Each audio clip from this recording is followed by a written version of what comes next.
మాగంటి గోపీనాథ్ గారు 1983 నుంచి క్రియాశీల రాజకీయాల్లో ఉండి నేను ఇప్పుడు ఏదైతే రిప్రజెంట్ చేస్తున్నానో అంబర్పేట నియోజకవర్గము ఇంత క్రితము అది హిమాయత్ నగర్గా ఉండేది. నియోజకవర్గాన్ని నుండి ఎన్నోసార్లు ఎమ్మెల్యేగా ప్రాతినిధ్యం వహించాలని తెలుగుదేశం నుంచి కోరుకున్నప్పటికీ అతనికి 2014లోనే ఆపర్చునిటీ రావడం, 3 సార్లు గెలవడం చాలా గర్వకారణం. అధ్యక్ష, నాకు మాగంటి గోపీనాథ్ గారితో దాదాపుగా 20 సంవత్సరాల నుంచి పరిచయము. గోపి గారు తెలుగుదేశంలో చాలా యాక్టివ్గా ఉండి సిటీ అధ్యక్షునిగా ఉన్నప్పుడు పరిటాల రవి చనిపోయిన రోజు హైదరాబాదులో తెలుగుదేశం కార్యకర్తల మీద, లీడర్ల మీద ఒక 30-40 కేసులు రిజిస్టర్ కావడం జరిగింది అధ్యక్ష. ఆ కేసులలో అరెస్ట్ అయినప్పుడు అందులో సీనియర్ లీడర్లు కూడా ఉండడం జరిగింది. నేను తెలుగుదేశం పార్టీకి అడ్వకేట్గా పనిచేసి అందులో ఆ 30 కేసులను కూడా ట్రయల్ చేసి అక్యూటల్ చేయడం జరిగింది. ఆ సందర్భం నుంచి మాగంటి గోపీనాథ్ గారు నేను బాగా సాల్వ్ కలవడము.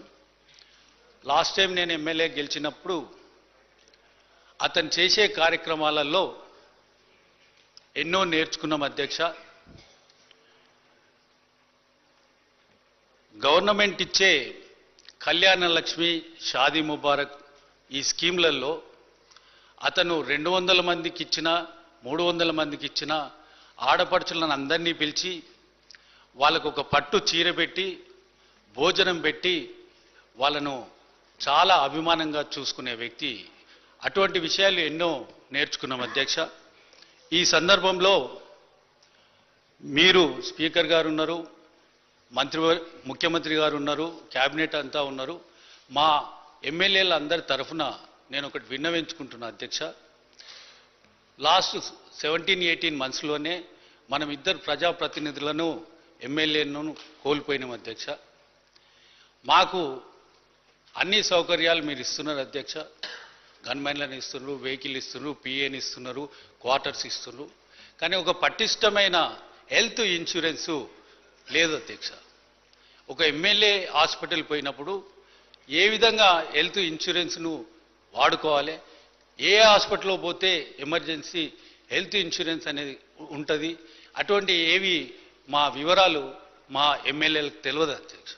నేను లెజిస్లేటివ్ మినిస్టర్ గారికి విన్నవించుకుంటున్నా, ఒకరోజు అందరి ఎమ్మెల్యేలకు పిలిచి మనకు ఏ హాస్పిటల్స్లో హెల్త్ ఇన్సూరెన్స్ ఉంటుంది, ఏమైతే మనకు దానివల్ల బెనిఫిట్స్ ఉన్నాయి అవన్నీ కూడా చెప్తే, ఈరోజు మాగంటి గోపీనాథ్ గారు చనిపోవడానికి ముఖ్యమైన కారణము అది ఆ జబ్బు అధ్యక్ష. అది ఎవరికైనా కూడా రావచ్చు. మనము 2 ప్రజాప్రతినిధులు కాపాడుకోలేకపోయినాము. ఇప్పటికైనా కూడా ఈ సందర్భంలో నేను విన్నవించుకుంటున్న తమ ద్వారా అందరికీ బలమైన ఇన్సూరెన్స్ ఉండాలని నేను కోరుతున్నాను. మరియు మాగంటి గోపీనాథ్ గారికి వాళ్ళ ఫ్యామిలీకి ప్రగాఢ సానుభూతిని తెలియపడుతుంది. థ్యాంక్ యూ అధ్యక్ష.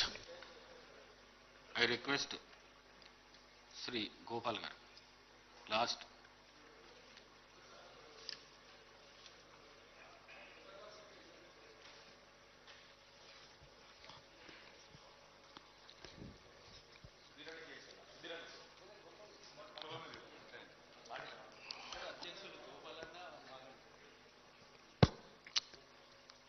చాలా థ్యాంక్స్ సార్. నాకు అవకాశం కల్పించేందుకు థ్యాంక్స్ తెలియజేస్తున్నాను. ముఖ్యమంత్రి గారు ప్రవేశపెట్టిన సంతాప తీర్మానాన్ని బలపరుస్తూ స్వర్గీయ మాగంటి గోపీనాథ్ గురించి మాట్లాడే అవకాశం దొరికినందుకు మీకు థ్యాంక్స్ చెప్తూ మాట్లాడుతున్నాను సార్. మాగంటి గోపీనాథ్ గారితో నాకు చాలా మంచి పరిచయం ఉండే. మేమిద్దరము పార్టీ స్టార్టింగ్కి వెళ్ళి పార్టీలో ఉన్న వ్యక్తులు, ఆనాడు తెలుగుదేశం పార్టీలో పనిచేస్తూ ఎక్కడ పోయినా కానీ